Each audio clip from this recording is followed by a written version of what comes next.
સંત વિજયગીરી પર ગંભીર આક્ષેપોનો મામલો। અખિલ ભારતીય સંત સમિતિના સંતોએ સત્તાધારમાં બેઠક કરી છે। સમિતિના તમામ સંતોએ વિજયગીરી બાપુને સમર્થન જાહેર કર્યું છે। મધ્યસ્થી કરીને આખા મામલામાં સમાધાનના પ્રયાસો થશે। જો સમાધાન નહીં થાય તો કાયદાકીય કાર્યવાહી કરાશે તેવું સંતોનું કહેવું છે।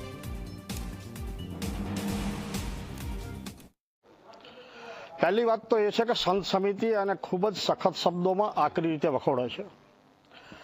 સનાતન શ્રદ્ધા કેન્દ્રો જે છે એ સનાતન શ્રદ્ધા કેન્દ્રોને બદનામ કરવાની એક સાજિશ ચાલી રહી છે અને એ સાજિશના ભાગમાં કોઈ ગમે તે રીતે ગમે ત્યાંથી એકબીજાને હાથા બનાવે અને પછી એ ઘરના હોય કે બહારના હોય પણ એને હાથા બનાવીને જે આ પ્રવૃત્તિ કરવામાં આવી રહી છે એ પ્રવૃત્તિ ખૂબ ખોટી છે।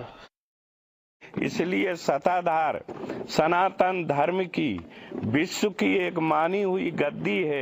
उस गद्दी पे जो बैठता है वो संत समाज और सनातन धर्म का वो गादीपति, जिसको एक बार तिलक हो गया है उसको में किसी की शक्ति नहीं है कि उसको हटा सके या हटाने की बात कर सके।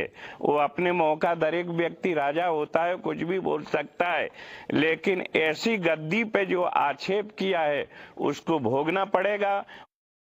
आ कोई विवाद ज नहीं अने जे लोको सनातन धर्म ने टार्गेट करीने सॉफ्ट टार्गेट करे અને સનાતન ધર્મને સોફ્ટ ટાર્ગેટ કરી અને જે બદનામ કરવાના જે સોશિયલ માં જે કાવતરાઓ ચાલે છે એને કહેવાય સોશિયલ બ્લેકમેલિંગ, તો એ બિલકુલ બંધ થવું જોઈએ। મીડિયાને પણ મારી કરબદ્ધ પ્રાર્થના છે, તમે એક લોકશાહીનો એક સ્તંભ છો, તમારે પણ જે સત્ય છે સામે રજૂ કરવું જોઈએ।